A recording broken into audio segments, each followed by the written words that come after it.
हमारे केमिस्ट्री का second chapter है एसिड बेसिस एंड सॉल्ट।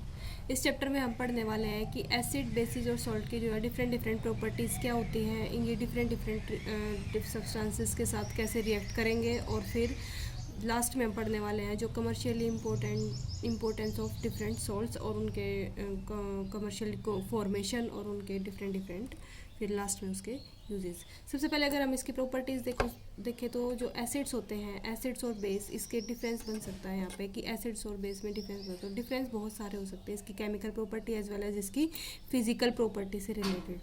सबसे पहले जैसे एसिड्स है, एसिड्स का जैसे हम टेस्ट देखें तो ये श्योरिन टेस्ट होते हैं, थोड़े से खट्टे होते हैं।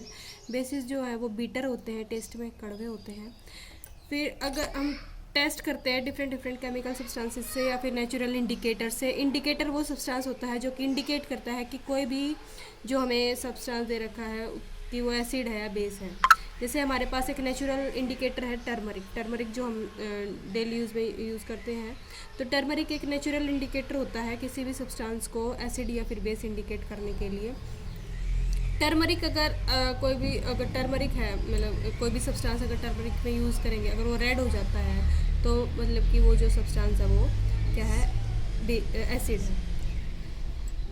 ठीक है, फिर उसके बाद हम आगे चलते हैं। फिर हमारे पास एक नेचुरल इंडिकेट जो कि मोस्ट इम्पोर्टेंट है, लिटमस पेपर यहाँ पे है। लिटमस जो है ना एक पर्पल डाई होती है, इसका नाम पूछ लिया जाता है कि कौन से कलर की होती है। और जो लिटमस होता है वो एक्सट्रैक्ट किया जाता है लाइकन से। लाइकन एक एल्गी और फंजाई का एसोसिएशन होती है जो कि एक थैलोफाइट्स होता है। थैलोफाइट्स मतलब कि पूरा एक प्लांट जो कि पूरा एक प्लांट किसी सरफेस को कवर कर लेता है।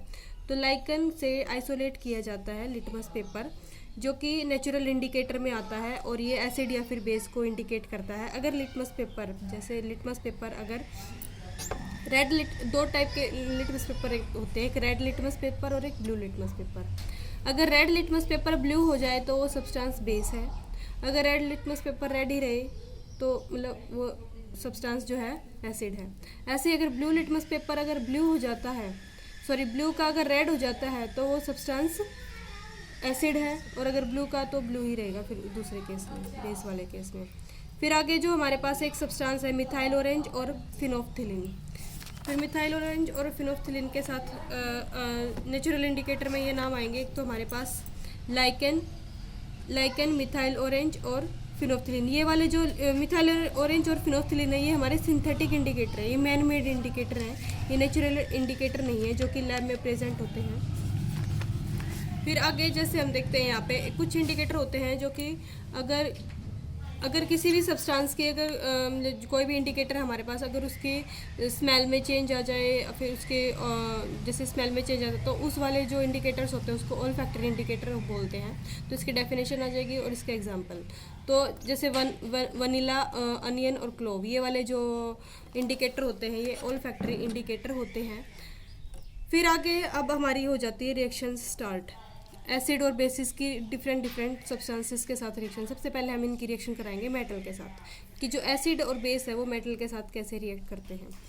जब एसिड या फिर बेस मेटल के साथ रिएक्ट करेंगे तो वो एक गैस प्रोड्यूस करते हैं। जो गैस जब उसके पास हम कैंडल लेके जाएंगे तो कैंडल पॉप साउंड से जो है ना मतलब बंद हो जाएगी, बुझ जाएगी। तो वो जो पॉप साउंड इंडिकेट कर रही है कि वो जो गैस है वो हाइड्रोजन गैस है। मतलब जब हम किसी भी मेटल की रिएक्शन कराएंगे एसिड के साथ तो उस टाइम पे हाइड्रोजन गैस प्रोड्यूस होगी और सॉल्ट फॉर्मेशन होगी।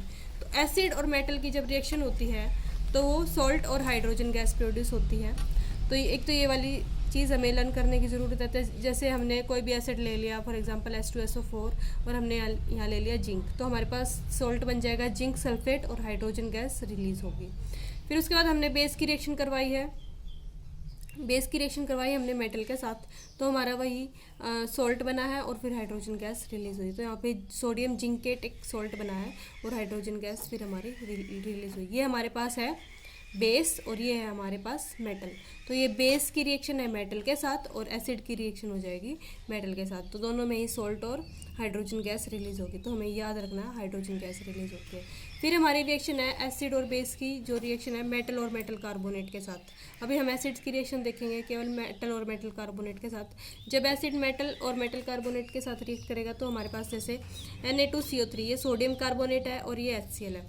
जब इसकी रिएक्शन हमने सोडियम कार्बोनेट की रिएक्शन HCl के साथ कराई तो यहाँ पे हमारे पास जो ये इसका एक आयन यहाँ पे H पॉजिटिव है, ये Cl नेगेटिव आयन है। तो NaCl जो सोडियम है सोडियम कार्बोनेट का, तो ये यहाँ पे सोल्ट बन गया, सोल्ट, और फिर इसका हाइड्रोजन और इसका ऑक्सीजन एक यहाँ से, तो हमारे पास सॉल्ट, वाटर और CO2।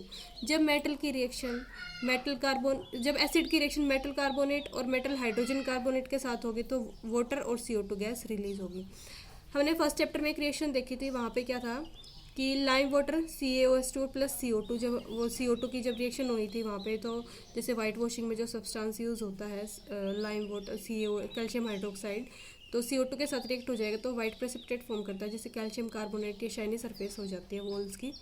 तो ये जब यहाँ पे इसकी रिएक्शन हुई है तो वाइट प्रेसिपिटेट होएगा कैल्शियम कार्बोनेट और वाटर। फिर उसके बाद हमारे पास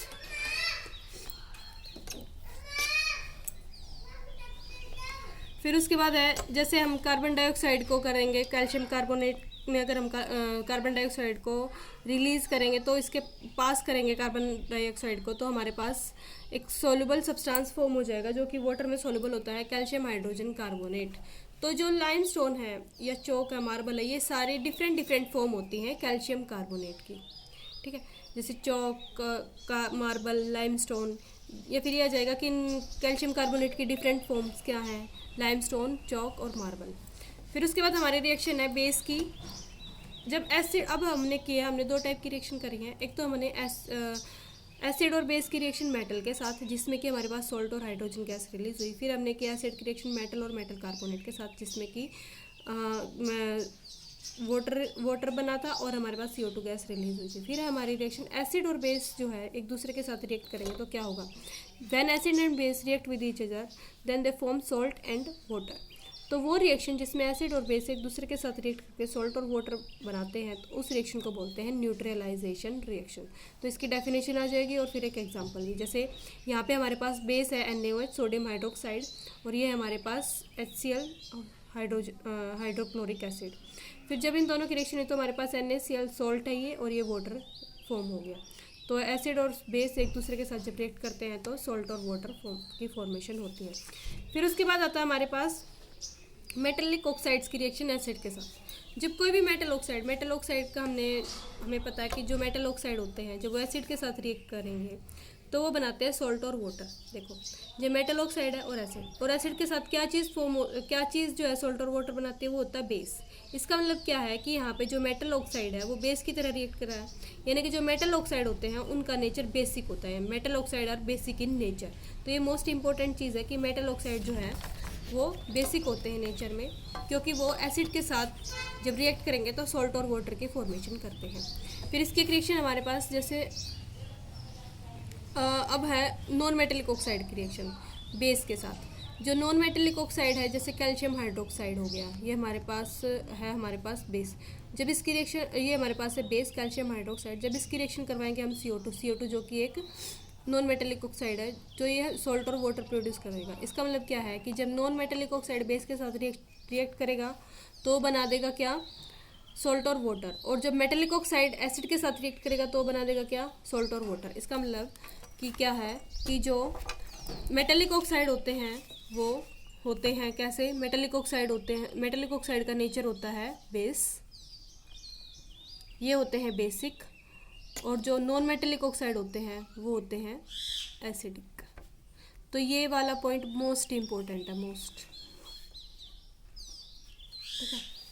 फिर उसके बाद है क्या सारे के सारे एसिड जो है बेस के साथ रिएक्ट करते, क्या सारे के सारे एसिड में कुछ चीज़ कॉमन होती है। देखो क्या होता है, जैसे हमारे पास एक एसिड है और एक बेस है। जैसे हमारे पास एक ये है एसिड HCl और ये है हमारे पास बेस NaOH। तो जो ये NaOH है, यहाँ पे ये OH नेगेटिव है और यहाँ पे Na पॉजिटिव है, ऐसे यहाँ पे ये नेगेटिव है और ये पॉजिटिव है, तो ये हमारे पास एसिड है। जो एसिड होता है जब उसको हम वाटर के अंदर डालते हैं तो वो रिलीज करता है H पॉजिटिव आयंस।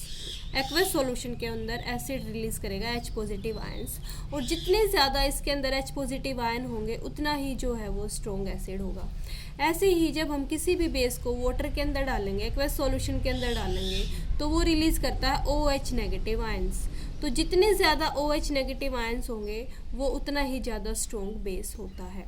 तो ये चीज़ लर्न करनी है कि एक्वस सॉल्यूशन के अंदर जो एसिड होता है वो H पॉजिटिव आयन रिलीज़ करता है, जो बेस होता है वो OH नेगेटिव आयन रिलीज़ करता है। फिर उसके बाद हम आगे देखेंगे कि जब एसिड और बेस है, जब उसको हम वाटर के अंदर, जैसे मैंने बताया कि यहाँ पे जब वाटर के अंदर डालेंगे तो हमारे पास एसिड जो है H पॉजिटिव आयन, ये हमारे पास एसिड है और ये हमारे पास बेस है। तो बेस जो है OH नेगेटिव आयन रिलीज करता है, और ये मोस्ट इंपॉर्टेंट पार्ट है ये, क्योंकि एक नंबर में बन सकता है, या फिर एक्सप्लेन करने के लिए बोल देंगे कि एक्सप्लेन करो कि वाटर सॉल्यूशन के अंदर क्या होगा। जैसे इस वाले रिएक्शन में HCl प्लस H2O है, तो HCl का जब हमने एक्वस वाटर के अंदर डाला तो H3O पॉजिटिव और प्लस HCl नेगेटिव। जब ऐसे ही H3O पॉजिटिव को हम अलग से लेके आए यहाँ पे, जैसे H पॉजिटिव प्लस H2O, तो मतलब H3O पॉजिटिव में ये एक वाटर मॉलिक्यूल होता है और एक H पॉजिटिव, यानी कि वाटर सॉल्यूशन के अंदर एसिड जो है वो H पॉजिटिव आयन रिलीज करेगा, ऐसे ही जो बेस है वो OH नेगेटिव आयन रिलीज करेगा। फिर उसके बाद जैसे यहाँ पे कि एसिड, ये बेस बता दिया KOH पोटेशियम हाइड्रोक्साइड, जब इसको वाटर के अंदर डाला K पॉजिटिव और OH नहीं, यानी कि यहाँ पे OH नेगेटिव आयंस हो गए। ऐसे magnesium hydroxide Mg2 positive O2 OH negative. फिर क्या होता है, एक मोस्ट इंपॉर्टेंट पार्ट है यहाँ पे छोटा सा इस पैराग्राफ में, क्या है कि जैसे हम क्या करते हैं, किसी अभी एसिड और बेस को जब हम वाटर के अंदर डालते हैं तो वो जो रिएक्शन होती है वो हाईली एक्सोथर्मिक रिएक्शन होती है। इसका मतलब क्या है कि उसमें बहुत ही लार्ज अमाउंट में हीट प्रोड्यूस होगी जब हम किसी भी एसिड या फिर बेस को वाटर के अंदर डाल देंगे। कभी भी हम जो है क्या है, किसी भी मतलब कि एसिड को जो है ना हम क्या करते हैं, वाटर को एसिड के अंदर नहीं डालते, एसिड को जो है वाटर के अंदर डालते हैं, वो भी बिल्कुल स्लोली स्टाइल कर, मतलब उसको हिलाते हुए, बिल्कुल ऐसे मिक्स करते हुए स्लोली। तो क्या होता है कि जो वाटर होता है जब हम उसे कंसनट्रेटेड एसिड के अंदर डाल लेंगे तो क्या होगा, बहुत ही लार्ज अमाउंट में जो है ना, मतलब वाटर अगर हमने एसिड के अंदर डाल दिया तो लार्ज अमाउंट में स्प्लैश आउट हो जाएगा। इसलिए हम क्या करते हैं, एसिड को बिल्कुल स्लोली वाटर के अंदर मिक्स करेंगे, तो जिस वजह से जो है ना इतना स्प्लैश आउट नहीं होता, इतनी ज़्यादा जो है ना एक्सोथर्मिक रिएक्शन नहीं होती है। तो क्या पूछा जाता है कि हम वो एसिड को वाटर में डालते हैं, वाटर को एसिड में डालते हैं, तो हमारा आंसर क्या होएगा, वहाँ पे हम बोलेंगे कि जो वाटर होता है, सॉरी जो एसिड होता है उसको हम वाटर में डालते हैं, वो भी स्टायर करते हुए। तो अगर if water is added to consider, अगर हमने वाटर को डाल दिया एसिड के तो बहुत ही ज़्यादा अमाउंट में स्प्लैश आउट हो जाएगा, बर्न्स भी हो सकता है, और जो ग्लास का जो कंटेनर है वो भी ब्रेकआउट हो सकता है। तो अब यहाँ पे आ जाती है, अब एक चीज़ आती है कि जब किसी भी एसिड या फिर बेस के अंदर जब वाटर हम डालेंगे, जैसे हमारे पास ये H पॉजिटिव आयन है, जब हमने इसके अंदर वाटर डाल दिया, जब हमने इसकी रिएक्शन वाटर के साथ करवा दी, तो यहाँ पे क्या होता है कि जो इसके H पॉजिटिव आयन है, वो जो H पॉजिटिव आयन है उसकी जो वॉल्यूम है वो कम होता चला जाएगा। मतलब कोई भी पर वॉल्यूम, किसी पर यूनिट ऑफ वॉल्यूम कुछ भी बोल दिया, तो पर यूनिट ऑफ वॉल्यूम जो है यहाँ पे H पॉजिटिव आयंस या फिर OH नेगेटिव आयंस कम होना स्टार्ट हो जाएंगे। तो इस प्रोसेस को हम बोलते हैं डाइल्यूशन। जब concentration of ions per unit volume कम होने, डिक्रीज होना स्टार्ट हो जाती है, तो उसे डाइल्यूशन बोलते हैं। किसी भी एसिड या फिर बेस को हम उस केस में बोलते हैं डाइल्यूटेड। तो हमने भी देखा है केमिस्ट्री लैब में कुछ कंटेनर रखे होते हैं जिसमें कि एसिड या फिर बेस होता है, उसमें कुछ डाइल्यूट ऐसे लिखा होता है, जैसे डाइल्यूट HCl या फिर HCl करके फिर उसके ब्रैकेट में होता है डाइल्यूट, या फिर ऐसे होता है HCl और फिर उसके ब्रैकेट में होता है कंसनट्रेटेड। इसका मतलब क्या है कि इसकी डाइल्यूशंस बनाई हुई हैं और इसकी डाइल्यूशंस नहीं बनाई। ये वाला बहुत ही ज़्यादा स्ट्रॉन्ग एसिड होता है, ये थोड़ा सा वीक होता है क्योंकि इसके अंदर H पॉजिटिव आयंस जो है वो बहुत ही कम है, इस वजह से ये वीक होता है। फिर आगे हमारा जो टॉपिक है वो है स्ट्रॉन्ग एसिड और बेस सॉल्यूशन। वो क्या होता है, जैसे हमारे पास एक pH स्केल होता है, pH यहाँ पे इंडिकेट कर रहा है पावर ऑफ हाइड्रोजन। जो P है वो पोटेंजिक वर्ड है, उससे लिया हुआ है, जिसका मतलब होता है पावर, और H हाइड्रोजन आयंस की कंसंट्रेशन। तो हमारे पास एक pH स्केल होता है जिसके अंदर 0 से 14 तक की रीडिंग्स होती हैं और बीच में 0, तो सॉरी बीच में होता है 7। जैसे हम यहाँ पे चले 1 2 3 4 5 6 7, फिर 8 9 10 11 12 13, जो 0 से 7 तक जो होते हैं यहाँ पे क्या है हमारे पास, इस तरफ अगर हम देखें तो H पॉजिटिव आयन जो है हमारे इंक्रीज हो रहे हैं, इस तरफ हमारे H पॉजिटिव आयन इंक्रीज हो रहे हैं, और इस तरफ हमारे जो है OH नेगेटिव आयन इंक्रीज हो रहे हैं। ठीक है, यहाँ पे हमारे OH नेगेटिव आयन इंक्रीज होंगे, यहाँ पे हमारे H पॉजिटिव आयन। तो इस तरफ क्या है, एसिडिटी इंक्रीज होएगी, और मतलब कि 7 से 0 तक एसिडिटी इंक्रीज होएगी, और इस तरफ जो अगर हम देखें तो बेस की जो पावर है वो इंक्रीज होती है, और जो 7 होता है वो हमारे पास न्यूट्रल होता है। जो भी अगर कोई भी सब्सटेंस है उसकी जो 7 अगर उसका जो pH स्केल पे अगर उसकी नंबर आया है तो वो न्यूट्रल कहलाएगा। तो ऐसे यही चीज़ जो है ना इस वाले इसमें बता रखी है कि पोटेंजिक जर्मन वर्ड है जिसका मतलब होता है पावर।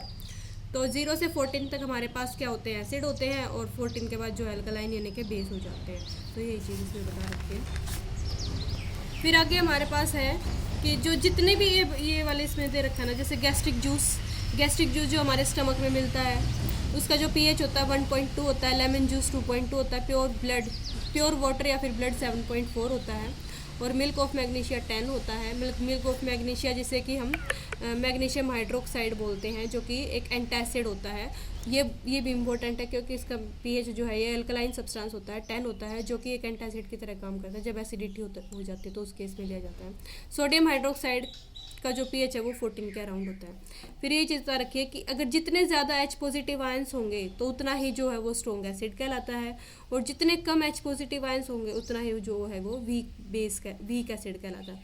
अब ऐसे अगर हम बात करें बेस के केस में, जितने ज़्यादा OH नेगेटिव आयंस होंगे उतना ही वो स्ट्रॉन्ग बेस होगा, और जितने कम OH नेगेटिव आयन होंगे उतना ही वो जो है वीक बेस होगा। अब हम बात करते हैं अपनी डेली यूज़ लाइफ में जो है pH की क्या यूजेस हो सकते हैं। सबसे पहले क्या है कि जो हमारी ह्यूमन बॉडी है, ह्यूमन बॉडी की जो रेंज होती है वो 7 से 7.8 के बीच में होती है, ये चीज़ भी याद रखनी है। फिर अगर जो रेन है, जो बारिश हो रही है, अगर उस रेन वाटर का जो pH है 5.6 से कम हो जाता है तो उस रेन को हम एसिड रेन बोलते हैं। तो एक तो ये कि कौन सी एसिड रेन होती है जिसका pH लेस देन 5.6 हो, और ह्यूमन बॉडी का pH किसके बीच में होता है, किस रेंज में होता है, 7 से 7.8 के बीच में होता है। फिर उसके बाद है जो सॉइल है, जो सॉइल होती है जिसमें प्लांट ग्रो करते हैं, तो उसका pH वो मैटर करता है कि कौन सा प्लांट है, कौन सी टाइप की जो है क्रॉप है, और वहाँ पे उस डिपेंड करता है कि किस टाइप की सॉइल है। तो डिफरेंट सॉइल का जो है डिफरेंट pH होता है। फिर आगे है हमारे डाइजेस्टिव सिस्टम के। हमें पता है हमारे डाइजेस्टिव सिस्टम के अंदर एक एसिड प्रेजेंट होता है HCl। तो HCl प्रेजेंट होने की वजह से जो pH है वो बहुत ही कम होता है, 1.2 के अराउंड जो है ना हमारे जो गैस्ट्रिक जूस है उसका pH होता है। तो क्या होता है जब हम खाते हैं, जो कुछ भी खाना खाते हैं, तो खाना खाने के बाद जो है हाइड्रोक्लोरिक एसिड प्रोड्यूस होगा। जैसे खाना खाएंगे हाइड्रोक्लोरिक एसिड प्रोड्यूस होगा, अगर हम ज़्यादा खाएंगे तो ज़्यादा हाइड्रोक्लोरिक प्रोड्यूस होगा। तो ज़्यादा खाने की वजह से और ज़्यादा हाइड्रोक्लोरिक एसिड प्रोड्यूस होने की वजह से जो है हमें पेन होना स्टार्ट हो जाता है और इरिटेशन हो जाती है, और इसी वजह से जो है एसिडिटी हो जाती है क्योंकि लार्ज अमाउंट में एसिड प्रोड्यूस हुआ है। तो उस एसिडिटी से छुटकारा पाने के लिए, गेट रीड ऑफ करने के लिए हम क्या करते हैं, हम एक एंटासिड लेते हैं। एक कॉमन टाइप का एंटासिड हमारे पास मैग्नीशियम हाइड्रोक्साइड, जिसे मिल्क ऑफ मैग्नीशिया बोलते हैं। ये एक माइल्ड बेस होता है जो कि इस केस में यूज़ किया जाता है। फिर आता है टूथ डीके। जो हमारा नॉर्मल जो माउथ का pH है वो लेस देन 5.5 है, लेस देन 5.5। तो जो हमारे जो टूथ होते हैं उसके ऊपर एक हार्डेस्ट सब्सटेंस प्रेजेंट होता है, जो कि हमारी बॉडी में हार्डेस्ट सब्सटेंस है, जो कि कैल्शियम फॉस्फेट से बना होता है। इनेमल कैल्शियम फॉस्फेट से बना होता है, ये हार्डेस्ट सब्सटेंस होता है हमारी बॉडी के अंदर। लेकिन जब हम जैसे खाना खाते हैं तो खाने के अंदर ग्लूकोज, शुगर वगैरह प्रेजेंट होती है, तो क्या होता है वो शुगर, जो भी फूड पार्टिकल हमारे माउथ के अंदर है वो डिग्रेड होना स्टार्ट हो जाते हैं, जिसकी वजह से एसिड प्रोड्यूस होता है।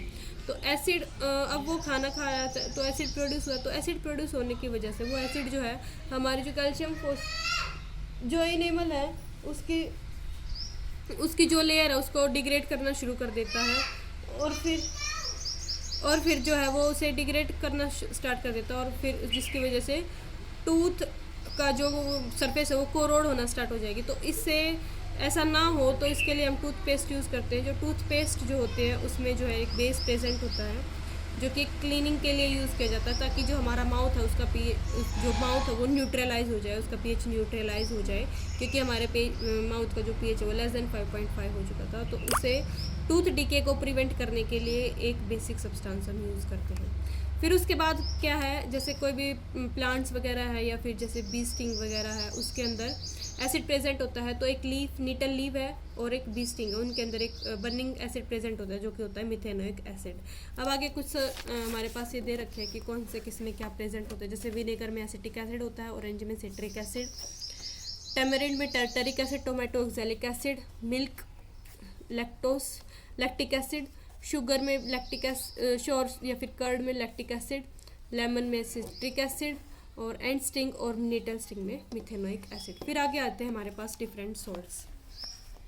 अब हमें आगे करना है मोस्ट इंपॉर्टेंट पार्ट है इस चैप्टर का, डिफरेंट सॉल्ट। अब इन सॉल्ट से रिलेटेड हमें क्या करना है, तो इनका कॉमन नेम, इनका केमिकल फॉर्मूला और फिर इनकी फॉर्मेशन और इनके यूजेस, ये चार चीज़ें जो हमें अच्छे से लर्न करनी है। सबसे पहले हमारे जो भी जितने भी ये सॉल्ट हम पढ़ने वाले हैं, सारे सॉल्ट जो हैं बनते हैं कॉमन सॉल्ट से, जो कि हम यूज़ करते हैं अपने किचन में। जो कॉमन सॉल्ट होता है उसका फॉर्मूला होता है NaCl, सोडियम क्लोराइड। तो सोडियम क्लोराइड से जो है डिफरेंट टाइप के सॉल्ट्स बनेंगे और उन डिफरेंट टाइप के सॉल्ट्स का फिर कॉमन नेम और केमिकल फॉर्मूला जो हमें याद होना चाहिए। सबसे पहले जो हमारा सॉल्ट है वो है सोडियम हाइड्रोक्साइड। जो सोडियम हाइड्रोक्साइड है इसका कॉमन नेम होता है कास्टिक सोडा, ठीक है। जो सोडियम क्लोराइड है, जैसे हमने NaCl, जैसे मैंने बोला कि NaCl से ही जो है डिफरेंट जो है सॉल्ट बनेंगे। तो सबसे पहले हमारे कास्टिक सोडा है। सबसे पहले जैसे यहाँ पे लिया NaCl के अंदर जब हमने वाटर डाल दिया, तो सबसे पहले याद रखना है कि जब NaCl के जो केवल सॉल्यूशन होता है, यानी कि वाटर के अंदर जब इसे मिक्स कर देते हैं उसे बोलते हैं ब्राइन। तो उस सॉल्यूशन को बोलेंगे ब्राइन, यानी कि NaCl के अंदर हमने वाटर डाल दिया। तो जब हमने वाटर डाला तो यहाँ पे Na और OH, NaOH बन जाएगा सोडियम हाइड्रोक्साइड, जो कि कॉस्टिक सोडा है। क्लोरीन गैस रिलीज होगी और हाइड्रोजन गैस रिलीज होगी। तो जो ये क्लोरीन गैस है, क्लोरीन के ऊपर नेगेटिव चार्ज है, हाइड्रोजन के ऊपर पॉजिटिव चार्ज है। तो हमें पता है कि जो कैथोड और एनोड होती है वहाँ पे कैथोड के ऊपर नेगेटिव होता है, तो हमें हाइड्रोजन कैथोड के ऊपर मिलेगा और जो क्लोरीन है वो हमें एनोड के ऊपर मिलेगी, क्योंकि एनोड के ऊपर पॉजिटिव चार्ज होता है। तो जो ये प्रोसेस है जिसके अंदर हमने NaCl में वाटर ऐड किया और हमें क्लोरीन और हाइड्रोजन गैस मिली है, तो इस प्रोसेस को बोलते हैं क्लोर एल्कलाई प्रोसेस, क्योंकि यहाँ पे प्रोडक्ट जो फॉर्म हुए हैं वो क्लोरीन और एल्कलाई, यानी कि NaOH सोडियम हाइड्रोक्साइड, जो कि एक अल्कली सॉल्यूशन है, एल्कलाई सब्सटेंस है। तो ये सोडियम हाइड्रोक्साइड फॉर्म है, तो इस प्रोसेस को बोल देंगे क्लोर एल्कलाई प्रोसेस। तो यहाँ पे जैसे हाइड्रोजन, क्लोरीन और NaOH, ये तीन सब्सटेंस फॉर्म हुए इस क्लोर एल्कलाई प्रोसेस के अंदर। तो यहाँ पे जो हाइड्रोजन है वो फ्यूल्स की तरह यूज़ कर सकते हैं, फर्टिलाइजर की तरह यूज़ कर सकते हैं। फिर ऐसे क्लोरीन है वाटर ट्रीटमेंट में, स्विमिंग पूल में, पॉलीविनाइल क्लोराइड डिसइंफेक्टेंट में, क्लोरोफ्लोरो पेस्टिसाइड्स वगैरह में। जो सोडियम हाइड्रोक्साइड है ये कास्टिक सोडा है, तो इसे degreasing metal, soaps, detergent, paper making, artificial. तो इसके मतलब क्या है, जो क्लोरल्कली प्रोसेस के जो प्रोडक्ट हैं इनके डिफरेंट यहाँ पे यूजेस है। तो हमें क्या करना है, सबसे पहले सोडियम हाइड्रोक्साइड का जनरल फॉर्मूला NaOH हो गया, इसका कॉमन नेम कास्टिक सोडा हो गया। कौन सी प्रोसेस से बनता है, क्लोरल्कली प्रोसेस से बनता है। तीन प्रोडक्ट होते हैं हमारे पास, सोडियम हाइड्रोक्साइड, क्लोरीन और हाइड्रोजन, और उसके तीनों के डिफरेंट यूजेस हैं। अगर हम देखें यहाँ पे हाइड्रोजन और क्लोरीन, तो ये हाइड्रोक्लोरिक एसिड हो गया, ये क्लीनिंग स्टील, अमोनियम क्लोराइड वगैरह और कॉस्मेटिक्स में यूज़ होता है। फिर अगर हम क्लोरीन और NaOH को अगर हम मिक्स करें तो ये बन जाता है ब्लीच, जो कि हाउस होल्ड ब्लीचिंग या फिर ब्लीचिंग फैब्रिक वगैरह को ब्लीच करने के लिए भी यूज़ होता है। तो ये भी पूछ सकते हैं कि ब्लीच जो है क्या होता है, NaOH और क्लोरीन जब कंबाइन हो जाते हैं तो ब्लीच सब्सटेंस बन जाएगा। फिर नेक्स्ट हमारे पास ब्लीचिंग पाउडर। तो ब्लीचिंग पाउडर कैसे बनेगा, जैसे स्लेक्ड लाइम था हमारे पास, कैल्शियम हाइड्रोक्साइड। ब्लीचिंग पाउडर का जो फॉर्मूला होता है, कॉमन नेम तो हमारे पास हो गया ब्लीचिंग पाउडर, और इसका केमिकल फॉर्मूला हो गया कैल्शियम ऑक्सीक्लोराइड, CaOCl2, और ये हो गया इसका फॉर्मूला, और कॉमन नेम हो गया कैल्शियम ऑक्सीक्लोराइड। तो ये बनता कैसे है bleaching powder, bleaching powder produce होता है जब हम कैल्शियम हाइड्रोक्साइड की रिएक्शन कराएंगे क्लोरीन के साथ। जो क्लोरीन यहाँ पे फॉर्म हुई थी, अब इसकी रिएक्शन हमने कराई कैल्शियम हाइड्रोक्साइड के साथ, तो हमें कैल्शियम ऑक्सीक्लोराइड और वाटर फॉर्म हो गया। तो यही है हमारा ब्लीचिंग पाउडर, कैल्शियम ऑक्सीक्लोराइड। तो इसकी फॉर्मेशन, इसका कॉमन नेम ब्लीचिंग पाउडर और इसका केमिकल नेम